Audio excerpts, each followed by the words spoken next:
વરાહ મહાપુરાણની કથાને આગળ વધારીએ. ભાગ 28મો. હે સુંદરી, તારું કલ્યાણ થાવ. હવે તારી ઈચ્છામાં આવે ત્યાં તું ગમન કર. પતિની આ વાત સાંભળીને રાતા કમળ જેવા સુંદર મુખવાળી અને નિર્દોષ અંગવાળી તેની પત્ની રાજકુમારી તેને કરુણ સ્વરે કહેવા લાગી, એટલા માટે જ હે ભદ્ર, મેં પણ તમારા જીવનનું રહસ્ય તમને કહ્યું નહોતું, મારા પૂર્વજન્મ વિશે. હવે તમે સાંભળો. ભૂખ અને તરસથી વ્યાકુળ થયેલ હું એક સમડી હતી. એક સમયે હું આકાશમાં ઉડતી હતી. થાકી જવાથી હું એક ઝાડ ઉપર બેસીને મારું ભક્ષ્ય મેળવવા માટે વિચાર કરતી હતી. એવામાં એક પારધી ઘણા વંચર પ્રાણીઓને મારી તેમનું માંસ ટોપલામાં લઈને તે માર્ગે થઈને જતો હતો. માંસના ટોપલામાં પોતાની પત્નીને સોંપીને ભૂખ્ય થયેલ તે વ્યાઘ માંસને રાંધવા માટે લાકડા વીણવા માટે ગયો. લાકડા લાવીને તે સળગાવી તે અગ્નિ પેટાવતો હતો. એવામાં હું ઝાડ પરથી ઉડીને ટોપલા પાસે ગઈ અને ઝડપથી મારા વજ્ર જેવા નખોથી માંસ ફાડી તેમનો એક લોચો લઈને હું ઉડી ગઈ. માંસનો તે લોચો ભારે હોવાથી તે લઈને લાંબે સુધી હું ઉડી શકી નહીં. તેથી હું નજીકના એક સ્થળે માંસ પીંડ લઈને બેઠી. રાંધેલું માંસ ખાધા પછી તૃપ્ત થયેલો તે વ્યાધ આનંદ પામ્યો, પરંતુ ટોપલામાંનું માંસ તેને ઓછું થયેલું જણાયું. તેથી તેની શોધ કરવા માટે તે આમ તેમ જોવા લાગ્યો. એવામાં તે મને માંસ ખાતા જોઈ ગયો. તેણે બાજુમાં પડેલું ધનુષ ઉપાડ્યું અને તેના પર બાણ ચઢાવીને તે ખેંચ્યો. હું માંસ ખાતી હતી તે સમયે તેણે મને બાણથી વીંધી નાખી અને મને નીચે પાડી દીધી. હું તરફડતી ચેતન રહિત થઈને મરણ પામી. મરતી વખતે મને એવો વિચાર આવ્યો કે મુશ્કેલીથી ન બચી શકાય એવા કાળના પાશમાં લાચાર દશામાં હું પડી છું, પરંતુ આ કોકામુખ તીર્થના પ્રભાવથી કામના વિના પણ હું રાજપુત્રી થઈને તમારી પત્ની બની છું અને મારા પૂર્વજન્મનું સ્મરણ કરું છું. હે પ્રાણનાથ, ઘણા કાળથી અહીં પડી રહેલા અને ગળી જવાથી હવે થોડાક જ પ્રમાણમાં બાકી રહેલા તમારા સમય આ હાડકાં જુઓ. આ પ્રમાણે બોલીને તેણે પોતાના પતિને તે હાડકાં દેખાડ્યા અને ફરી તેને કહેવા લાગી કે હે ભદ્ર, હું તમને કોકામુખ તીર્થમાં લઈ આવી છું. મારો જન્મ પક્ષીની યોનિમાં થયો હતો, પરંતુ આ ક્ષેત્રના પ્રભાવથી મનુષ્ય યોનિમાં અને તેમાંય ઉત્તમ કુળમાં જન્મ પામી છું. હે યશરૂપ ધનવાળા, હે વલ્લભ, ભગવાન વિષ્ણુ એ કહેલા ધર્મપાલન વિશે તમે મને જે આચરણ જણાવશો તે હું વિષ્ણુના લોકમાં સુખની પ્રાપ્તિ માટે અવશ્ય પાલન કરીશ. પોતાની પત્નીના વચન સાંભળીને પૂર્વજન્મની સ્મૃતિને પામેલો તે રાજપુત્ર અત્યંત વિસ્મય પામ્યો અને વાહ, ઘણું સારું, આ પ્રમાણે બોલ્યો. શ્રી વરાહ બોલ્યા કે હે પૃથ્વી, તે તીર્થક્ષેત્રમાં કરવાના ધર્મયુક્ત જે કાર્યો હતા તે સર્વ કાર્યોના પાલન વિશે પોતાના પતિ પાસેથી સાંભળીને તે પતિવ્રતા સ્ત્રીએ તેમાંના કેટલાકનું પોતે પાલન કર્યું. બીજા લોકોએ પણ તે સાંભળ્યા પછી તેમને ગમતા સર્વ ધર્મ કાર્યોનું વિધિ પ્રમાણે પાલન કર્યું. તે રાજ દંપતીએ પણ દ્વિજો તથા દાન લેવાને અધિકારી માણસોને અત્યંત પ્રેમથી દ્રવ્ય, અન્ન તથા રત્ન આદિનું દાન કર્યું. હે વસુંધરા, તે ક્ષેત્રમાં આવેલા બીજા માણસોએ પણ ત્યાં નિત્ય નિવાસ કરીને મન અને ઇન્દ્રિયોને સંયમમાં રાખી મારી ઉપાસના કરી અને પોતાની સર્વ સંપત્તિ બ્રાહ્મણોને દાનમાં આપી દીધી. અને તે ક્ષેત્રના પ્રભાવથી તેઓ શ્વેતદ્વીપને પ્રાપ્ત થાય. એ જ રીતે તે રાજપુત્ર પણ મારી ઉપાસના કરવાથી શ્વેતદ્વીપમાં આવ્યો. ત્યાં સર્વ પુરુષોને આત્મજ્ઞાન થવાથી તેઓ સર્વ પ્રાણીઓમાં આત્મદર્શન કરતા હતા. તે શ્વેતદ્વીપમાં આવેલા સર્વ માણસો શ્વેત વસ્ત્ર ધારણ કરતા હતા, દિવ્ય અલંકારોથી વિભૂષિત હતા, તેજસ્વી અને વિશાળ કાયાવાળા તથા દર્શન કરવા યોગ્ય હતા. દિવ્ય અલંકારોને ધારણ કરનારી ત્યાંની સ્ત્રીઓ પણ અત્યંત પ્રભાવશાળી હતી. તેઓ પોતાની તેજથી કાંતિયુક્ત તથા પવિત્ર અંતઃકરણવાળી હતી. સત્યરૂપી તેજવાળા તે પુરુષો શુદ્ધ હૃદયવાળા હતા અને મારી આરાધના કરતા હતા. હે દેવી, હે પૃથ્વી, તમને કોકામુખ તીર્થનું આ શ્રેષ્ઠ મહાત્મય કહ્યું. આ સ્થળને પ્રાપ્ત થયેલા મત્સ્ય અને સમડીનો ઉદ્ધાર થયો છે, અર્થાત તિર્યક યોનિને પ્રાપ્ત થયેલા હોય તેવા પ્રાણીઓનો પણ આ ક્ષેત્રમાં ઉદ્ધાર થાય છે. પોતાના મનોરથે પૂર્ણ થવાની કામનાથી અહીં આવેલા માણસોએ આ ક્ષેત્રમાં ચાંદ્રાયણ વ્રત કરવું અથવા કેવળ જળનું જ પાન કરવું. દ્વિજ હોય તો તેણે ભગવાન વિષ્ણુની ઉપાસના કરી. હે યશસ્વીની, હે પૃથ્વી, પુષ્કળ અનાજ તથા શ્રેષ્ઠ રત્નો ધરાવતા દંપતી પણ મારી ભક્તિ કરતા હોય છે. દીર્ઘકાલ સુધી તેઓ પણ આમ તેમ ભમતા રહીને મારી આરાધનાના અંતે આ તીર્થમાં મૃત્યુને પ્રાપ્ત થાય છે. ત્યારે મારા અનુગ્રહના લીધે અને આ ક્ષેત્રના પ્રભાવથી તે શ્વેત દ્વીપમાં આવે છે. એ જ પ્રમાણે સર્વ પ્રકારના શ્રેષ્ઠ ગુણોથી યુક્ત તે રાજપુત્ર પણ મનુષ્ય જીવનના ભોગો ભોગવીને ઉત્તમ ગતિને પ્રાપ્ત થયો. તેનું પરિજન અર્થાત તેની પત્ની પણ મેં નિર્દિષ્ટ કરેલા ધર્મના પાલનથી માનવ જીવનનો ત્યાગ કરીને મારા લોકને પ્રાપ્ત થયેલ છે. આત્મજ્ઞાન થયા પછી આત્માના દર્શન થાય ત્યારે સર્વત્ર વ્યાપીને રહેલા પરમાત્મા તત્વની અનુભૂતિ થાય છે. એ ક્ષેત્રમાંની કેટલીક સ્ત્રીઓ કમળ પુષ્પ જેવી સુવાસ ધરાવતી હોય છે. માયાથી મુક્ત થયેલી અને પોતાના પ્રિયજનથી મીટાયેલી તે સર્વ સ્ત્રીઓ સુંદર કટીવાળી. હે પૃથ્વી, મારી કૃપાથી શ્વેતદ્વીપને પ્રાપ્ત થઈ છે. મારી ભક્તિ કરવી એ ધર્મ, કીર્તિ, શક્તિ, પવિત્ર યશ, શ્રેષ્ઠ કર્મ, શ્રેષ્ઠ તપ, શ્રેષ્ઠ આખ્યાન અને પુરુષ પ્રયત્નોમાંથી શ્રેષ્ઠ પ્રયત્ન છે. ધર્મોમાંય શ્રેષ્ઠ ધર્મ મેં તમને કહ્યો. તમારે આ ભક્તિ ધર્મનો બોધ ક્રોધ કરનારા માણસને, મૂર્ખને, કુટિલને, કપટીને, ભક્ત ન હોય એવા અભક્તને, માણસને અર્થાત નાસ્તિકને અને શઠને તથા શ્રદ્ધારહિત મનુષ્યને આપવો નહીં. વ્રતની દીક્ષા લીધી હોય અને તેના મારા શરણે આવેલાને અર્થાત મારા ભક્તને જ્ઞાનીને તેમજ શાસ્ત્રમાં નિપુણ હોય તેવા વિદ્વાનોને જ મારા આ ભક્તિ ધર્મનો બોધ આપો. એકાગ્ર ચિત્તથી મરણ સમયે આ ધર્મ બોધનું ચિંતન કરનારો પવિત્ર પુરુષ જન્મ પામવાથી ભયથી મુક્ત થાય છે. હે ભદ્રા, દિવ્ય આખ્યાન તમને કહ્યું. જે માણસો વિધાનપૂર્વક પવિત્ર કોકામુખ તીર્થની યાત્રા કરે છે તેઓ પૂર્વે જણાવેલ સમણી અને મત્સ્યની પેઠે શ્રેષ્ઠ ગતિને પ્રાપ્ત થાય છે. ત્યાર પછી આવે છે અધ્યાય 123માં ભગવાનને પુષ્પ અને તુલસી અર્પણ કરવાનું મહાત્મ્ય. સૂત બોલ્યા કે પૃથ્વીએ કોખામુખ તીર્થનું ધર્મયુક્ત મહાત્મ્ય સાંભળ્યું અને તે દિવ્ય ધર્મ સાંભળીને અત્યંત વિસ્મય પામી. પૃથ્વી બોલી કે હા, ભગવાન વિષ્ણુ રૂપ કોકામુખ ક્ષેત્રનો કેવો પ્રભાવ છે કે જે તીર્થક્ષેત્રમાં ગયા પછી પશુ પક્ષી આદિ તિર્યક યોનિને પ્રાપ્ત થયેલા પ્રાણીઓ પણ શ્રેષ્ઠ ગતિને પ્રાપ્ત થાય છે. હે દેવ, આપની કૃપાથી હું કંઈક જાણવા ઈચ્છું છું. મેં આપને પૂર્વે પૂછ્યું હતું કે માધવ મનુષ્ય કયા ધર્મનું આચરણ કરવાથી, કયા તપના પ્રભાવથી અથવા કયું કર્મ કરવાથી આપના દર્શન પામે છે. આપ મારા પર પ્રસન્ન થઈ આ સર્વ મને કહેવાની કૃપા કરો. પૃથ્વીએ પૂછવાથી ભગવાન વિષ્ણુ હસીને તેને આ પ્રમાણે કહેવા લાગ્યા. શ્રી વરા બોલ્યા કે હે ભીરુ, હે મહાભાગ્યશાળી પૃથ્વી, તમે પૂછો છો તે સંસારથી મુક્ત થવાનું ધર્મનું રહસ્ય હું તમને કહું છું. વર્ષા ઋતુ પૂરી થઈ ગયા પછી શરદ ઋતુનો પ્રારંભ થતાં ચંદ્રમંડળ અને આકાશ નિર્મળ થયા છે. તે સમયે ઘણી ગરમી કે ઠંડી હોતી નથી. હંસ કલરવ કરે છે. કુમુદ, નીલકમળ, કલ્હાર અને શ્વેત કમળ આદિ પુષ્પો ત્યારે મધુર સુગંધ ફેલાવતા હોય છે. તે સમયે કાર્તિક માસની શુક્લ દ્વાદશીના દિવસે મારું પૂજન કરનાર મારા ભક્તને જે પુણ્ય ફળ પ્રાપ્ત થાય છે તે સાંભળો. હે વસુંધરા, લોકાંતરનું અસ્તિત્વ હોય તેટલા કાળ સુધી મારો ભક્ત ધન્ય થાય છે. અન્ય દેવનો ભક્ત ધન્ય થતો નથી. હે માધવી, તે દિવસે મારી આરાધના કરી અને તે સમયે આ મંત્ર ભણવો.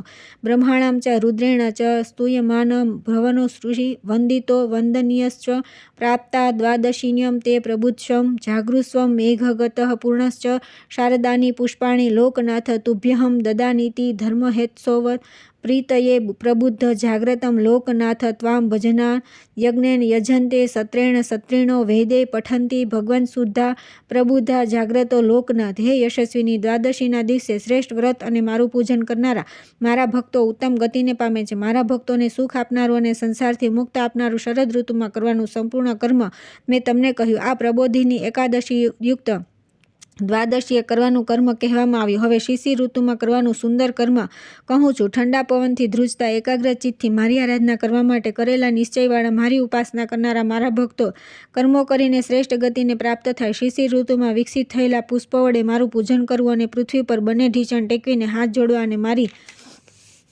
પ્રાર્થના કરતી વખતે આ મંત્ર ભણવો. શિશિરો ભવાન ધાતિરમ લોકનાથ હિમમ દુસ્તર દુષ્પ્રવેશમ કાલ સંસારાત્મંતર્યમ ધરતા ત્રિલોકનાથ. શ્રદ્ધા અને ભક્તિપૂર્વક શિશિર ઋતુમાં પ્રસ્તુત મંત્રથી મારી ઉપાસના કરનારો માણસ શ્રેષ્ઠ લોકને પ્રાપ્ત થાય છે. વળી હે વસુંધરા, આ ઉપરાંત કરવાનું બીજું કર્મ પણ હું તને કહું છું, તે તમે સાંભળો. મને માર્ગશીર્ષ તથા વૈશાખ માસ આ 2 માસ પ્રિય છે. તે સમયે ઉત્પન્ન થનાર પુષ્પોથી મારું પૂજન કરનાર માણસને જે ફળ મળે છે તે કહું છું. તે સમયે એક એક સુગંધી પુષ્પ અને ગંધ પત્ર અર્થાત ધોળી તુલસી જે માણસ ધૈર્યપૂર્વક અને નિષ્ઠાપૂર્વક મને અર્પણ કરે છે તેનું ઘણું પવિત્ર ફળ તેને પ્રાપ્ત થાય છે. તે મારો ઉપાસક 9900 વર્ષ સુધી વિષ્ણુલોકમાં નિવાસ કરે છે. વળી મને કાર્તિક, માર્ગશીર્ષ અને વૈશાખ માસની શુક્લ દ્વાદશીના દિવસે આ 3 મહિનાઓમાં એકચિત્ત થઈ તથા મન અને ઇન્દ્રિયોને સંયમમાં રાખીને સુગંધી પુષ્પની માળા તથા ધોળી તુલસી જે માણસ અર્પણ કરે છે તેને 12 વર્ષ સુધી મારી પૂજા કરવાથી મળતું ફળ પ્રાપ્ત થાય છે. કાર્તિક માસમાં સાલ પુષ્પ સાથે, માર્ગશીર્ષ માસમાં નીલકમળ સાથે મને તુલસી અર્પણ કરવા, મને તુલસી પત્ર અર્પણ કરવાથી આ પવિત્ર ફળ મળે છે. ભગવાન વિષ્ણુના વચન સાંભળીને પૃથ્વી હસીને નમ્રતાપૂર્વક કહેવા લાગી કે હે પ્રભુ, વર્ષના 12 માસ હોય છે અથવા 360 દિવસ હોય છે, તો આ પછી આપ માર્ગશીર્ષ અને વૈશાખ માસ આ 2 જ માસની પ્રશંસા સાથી કરો છો. એવી જ રીતે આપ દ્વાદશી તિથિની પણ સદા મારી આગળ પ્રશંસા કરો છો. આ પ્રમાણે પૃથ્વીએ ભગવાન વિષ્ણુને પૂછ્યું ત્યારે ભગવાન હસીને ધર્મયુક્ત વચન કહેવા લાગ્યા કે હે દેવી, હે પૃથ્વી, મને આ બંને માસ શાથી પ્રિય છે તે ધ્યાનથી સાંભળો. એવી જ રીતે સર્વ પ્રકારના યજ્ઞોના ફળ કરતાં પણ અધિક ફળ આપનારી દ્વાદશી તિથિ પણ મને પ્રિય છે.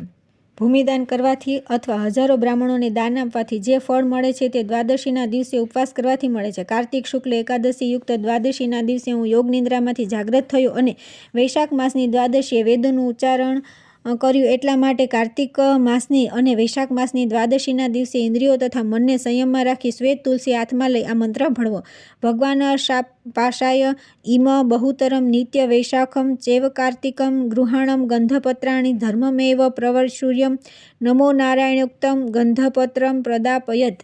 હે પ્રભુ, મને આપનું પૂજન કરવાની આજ્ઞા આપો. કલ્યાણકારી વૈશાખ માસ અને કાર્તિક માસમાં હું આપને તુલસીદળ સમર્પણ કરું છું. તે આપ ગ્રહણ કરો. મારા ધર્મમાં વૃદ્ધિ કરો. ઓમ નમો નારાયણ આ પ્રમાણે બોલીને ભગવાનને તુલસીદળ અર્પણ કરવા. હવે પુષ્પોના ગુણ તથા ભગવાન વિષ્ણુને તે અર્પણ કરવાથી પ્રાપ્ત થતું ફળ કહેવામાં આવે છે.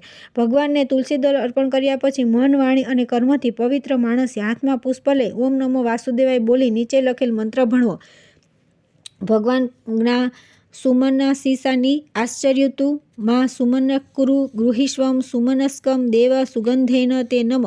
હે ભગવાન, આ સુંદર પુષ્પોથી આપનું પૂજન કરવાની મને આજ્ઞા આપો. મને વિવેક બુદ્ધિ આપો. હે દેવ, આ પુષ્પ ગ્રહણ કરો. આ સુગંધી પુષ્પ હું આપને અર્પણ કરું છું. આપને નમસ્કાર છે. મને તુલસીદળ તથા પુષ્પ અર્પણ કરનારો મારો ભક્ત મારા લોકને પ્રાપ્ત થાય છે. તેને જન્મ, મરણ, શોક અને ક્ષુધા પ્રાપ્ત થતા નથી. તે 1000 દિવ્ય વર્ષો સુધી મારા લોકમાં નિવાસ કરે છે. મને એક પુષ્પ અર્પણ કરવાનું આ પવિત્ર ફળ મળે છે. તુલસીદળ સહિત મને પુષ્પ અર્પણ કરવાનું ફળ તમે પૂર્વે પૂછ્યું હતું, તેથી તે મેં તમને કહ્યું.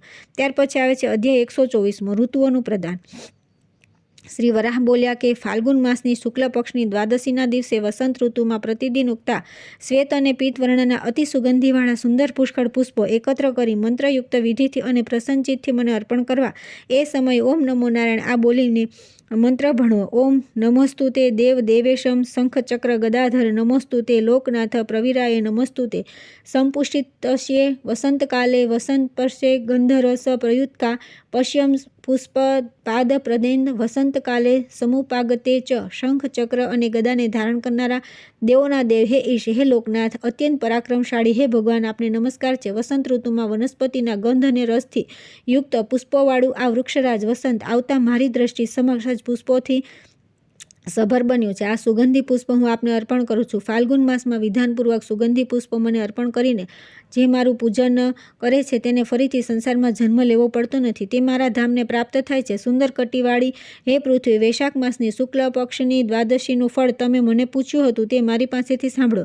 સાલ વૃક્ષ તથા અન્ય વૃક્ષો જ્યારે પુષ્પથી સભર થાય છે ત્યારે તે વૃક્ષોના પુષ્પોથી મારું પૂજન કરી મારા કાર્યોનું અર્થાત મારી લીલાઓનું, મારા ભક્તોનો આદર કરીને તેમની આગળ વર્ણન કરવું. હે માધવી, ઋષિઓ વેદોક્ત મંત્રોથી મારી સ્તુતિ કરે છે. ગંધર્વો, અપ્સરાઓ અને દેવતાઓમાં પુરુષોમાં ઉત્તમ આદિ પુરુષની ગીત, નૃત્ય અને વાદ્યોથી સ્તુતિ કરે છે. સિદ્ધો, વિદ્યાધરો, યક્ષો, પિશાચો, ઉરંગો, પેટે ચાલનારા પ્રાણીઓની એક દિવ્ય જાતિ અને રાક્ષસો સર્વલોકના ઈશ્વર અને સર્વ પ્રાણીઓના શાસકની સ્તુતિ કરે છે. 12 આદિત્યો, 8 વસુ અને 49 મરુદગણો યુગોના અંતમાં અવિનાશી દેવાધિ દેવની સ્તુતિ કરે છે. તે પછી વાયુ અને અશ્વિની કુમાર સહિત વિશ્વેદેવો સર્વના આદિ અને સમર્થ ભગવાન કેશવની સ્તુતિ કરે છે. તે પછી બ્રહ્મા, સોમ, અગ્નિ સહિત શુક્ર આદિ દેવો સર્વલોકના અને સર્વ પ્રાણીઓના મહાસમર્થ સ્વામીની સ્તુતિ કરે છે. નારદ, પર્વત, અસિત, દેવલ, પુલત્સ્ય, ભૃગુ અને અંગિરા આદિ મુનિઓ તથા બીજા પણ મિત્રાવસુ અને પરાવસુ આદિ અસુરોના યજ્ઞહોતાઓ, યોગીઓના શ્રેષ્ઠ યોગી, ભૂતોના નાથ, સમર્થ પ્રભુની સ્તુતિ કરે છે. એવામાં પરમ તેજસ્વી દેવોએ ભગવાન વિષ્ણુનો જય થાવ આવા ઘોષ કર્યો. આ સાંભળીને ભગવાન વરાહે વસુંધરાને પૂછ્યું કે બ્રહ્મઘોષથી યુક્ત આ શો શબ્દ સંભળાય છે? અરે એ મહાભાગ્યશાળી પૃથ્વી, આ મહાશબ્દો તો દેવતાઓ કરી રહ્યા છે એમ લાગે છે. એમના તરફથી થતો આ શબ્દ સંભળાય છે. તે પછી કમળના પત્ર જેવી આંખવાળી સર્વરૂપ અને ગુણથી યુક્ત પૃથ્વી વરાહરૂપ ભગવાન વિષ્ણુને કહેવા લાગી કે હે દેવ, હે લોક સર્જક પ્રભુ, આપ જ આપની ઈચ્છાથી અત્રે નિયુક્ત કરેલા દેવો આપને વરાહી રૂપમાં સ્થિત થયેલા જોવા ઈચ્છે છે. પછી ભગવાન નારાયણ પૃથ્વીને પ્રત્યુત્તર આપતા કહેવા લાગ્યા કે હે દેવી, મને દેવો મળવા ઈચ્છે છે તે વાત હું જાણું છું. મેં કેવળ લીલા માત્રથી સમગ્ર પૃથ્વીને દાંતના અગ્રભાગથી 1000 દિવ્ય વર્ષ સુધી ધારણ કરી રાખેલ હતી. આદિત્યો, વસુઓ, રુદ્રો, સ્કંદ અને પિતામહ સહિત ઇન્દ્ર આદિ દેવો મારા દર્શન કરવાની ઈચ્છાથી આવ્યા છે. હું તેમને મળીને આવું છું. હે પૃથ્વી, તમારું કલ્યાણ થવું. વસુંધરા અર્થાત પૃથ્વીએ ભગવાન માધવના વચન સાંભળીને મસ્તક ઉપર હાથની અંજલિ બનાવી તેમને પ્રણામ કર્યા અને તેમના ચરણોમાં પડી તેમને કહેવા લાગી કે હે દેવ, હું રસાતલમાં ગઈ હતી ત્યારે આપે જ મારો ઉદ્ધાર કર્યો હતો. હું આપના શરણે આવી છું. હું આપની સેવિકા છું. હે પ્રભુ, આપ જ મારી ગતિ છો. હે ભગવાન, એવું કયું કર્મ છે જે કરવાથી આપ પ્રસન્ન થાવ છો? જન્મપરાયણ એટલે શું? કયા કર્મથી આપ પૂજિત થાવ છો? જે કર્મ કરવાથી સુખ પ્રાપ્ત થાય છે તે કર્મ આપના નિમિત્તથી હું કરવા ઈચ્છું છું. સદા આપના ઉદ્દેશથી કર્મ કરવામાં મને કોઈ વ્યથા નથી. જન્મ મરણ વિશે કોઈ શોક નથી. તેમ હું જરા અર્થાત ક્ષીણતા પણ અનુભવતી નથી. હે યશોધરા, સુર, અસુર, લોકો, રુદ્ર, ઇન્દ્ર તથા પિતામહ બ્રહ્મા પોતાને ઈષ્ટ જણાય એવો નિવાસ ક્યાં કરે છે? આ પ્રત્યેક વાત આપ મને જણાવો. હે માધવ, જેમને આપના દર્શન થાય છે તેઓ કયા કર્મ કરે છે, અર્થાત કયા કર્મના પ્રભાવથી તેમને આપના દર્શન થાય છે? તેઓ કયા પદાર્થોનો આહાર કરે છે? તેમના આચરણ માટેના શા નિયમો છે? બ્રાહ્મણ માટે કયા કર્મ નિર્દિષ્ટ કરાયેલા છે? ક્ષત્રિય કયા કર્મ કરવા, વૈશ્ય કયું કર્મ કરવું અને શૂદ્રે કયા કર્મ કરવા અથવા કરાવવા જોઈએ તે આપ મને કહો. યોગની પ્રાપ્તિ કેવી રીતે થાય? તપ કેવી રીતે કરવું? આપની આરાધના કરનારને કયું ફળ પ્રાપ્ત થાય?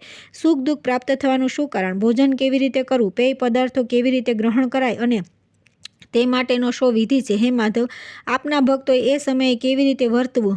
પ્રાપણ કેવા પ્રકારનું હોવું જોઈએ? કઈ દિશામાં મૂકવું? જન્મને કેવી રીતે નિવારી શકાય તથા અધમ યોનિમાં જન્મ ન થાય તે માટે શું કરવું? હે કેશવ, પશુ પક્ષી આદિની યોનિમાં કયું કર્મ કરવાથી જન્મ ન થાય અને સુખની પ્રાપ્તિ કેવી રીતે થાય તે સર્વ આપ મને કહો. જરા અર્થાત શરીરની જીર્ણતા કેવી રીતે દૂર કરી શકાય? કયું કર્મ કરવાથી જન્મ ન થાય? કયા કર્મથી ગર્ભવાસ પ્રાપ્ત ન થાય? અથવા હે અચ્યુત, કયા કર્મના પ્રભાવથી સંસાર બંધનમાંથી મુક્ત થવાય? આ સર્વ પણ મને કહો. પૃથ્વીએ ભગવાન વિષ્ણુને આ પ્રમાણે પૂછ્યું. તેથી ભગવાન તેને કહેવા લાગ્યા, મોક્ષ પ્રાપ્ત કરવા માટે પ્રયત્ન કરનાર મારા ભક્તો વિશે સાંભળો. હું તમને એવા મંત્રો કહીશ જેમનો પાઠ કરવાથી અને તેમના જણાવેલા વિધિ પ્રમાણે આચરણ કરવાથી નિત્ય પ્રસન્નતા પ્રાપ્ત થાય છે.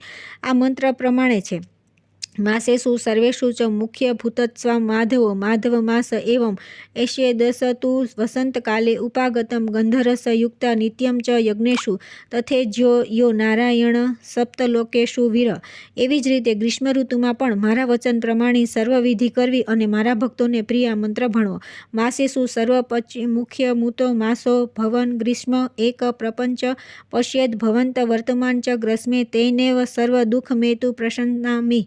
હે વરારોહે, ગ્રીષ્મ ઋતુમાં પણ એવી જ રીતે મારું પૂજન કરવાથી જન્મ મરણ પ્રાપ્ત થતા નથી અને ઉપાસકને મારા ધામની પ્રાપ્તિ થાય છે.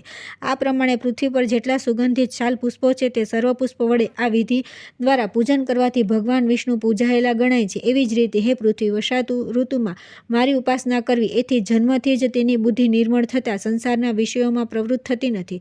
સંસારમાંથી મુક્તિ પામવાનું બીજું પણ એક કર્મ હું તમને કહું છું. વિધિપૂર્વક મારી સ્થાપના કરીને કદમ, મુકુલ, સરલ અને અર્જુન આ વૃક્ષોના પુષ્પોથી આદરપૂર્વક મારું પૂજન કરવું. તે સમયે ઓમ નમો નારાયણ આમ બોલવું અને તે પછી નીચે લખેલ મંત્ર ભણવો. પશ્યંતી યે ધ્યાનપરા ધાનમ ત્વામિષ્ટિતામ પૂજ્યમાનમ મહિસ્ત્રા નિંદ્રામ ભવન ભજતા લોકનાથ વર્ષાસ્વીમ પશ્યતુ મેઘવર્ણમ. અષાઢ માસની દ્વાદશીના દિવસે સર્વ પ્રકારની શાંતિને આપનારું જે મારું પૂજન વિધિપૂર્વક કરે છે તે મનુષ્ય આ સંસારમાં નાશ પામતો નથી. હે દેવી, સર્વ ઋતુઓનું શ્રેષ્ઠ કર્મ મેં તમને પ્રત્યેક યુગમાં કહ્યું છે. આ ઋતુઓમાં ઉત્પન્ન થતા પુષ્પોથી વિધિપૂર્વક મારું પૂજન કરનારા માણસો સંસાર સાગરને તરી જાય છે. હે મહાભાગ્યશાળી પૃથ્વી, વરાહના રૂપમાં રહેલા ભગવાન નારાયણ સિવાય અન્ય દેવો પણ મારી આ પૂજાના રહસ્યને જાણતા નથી.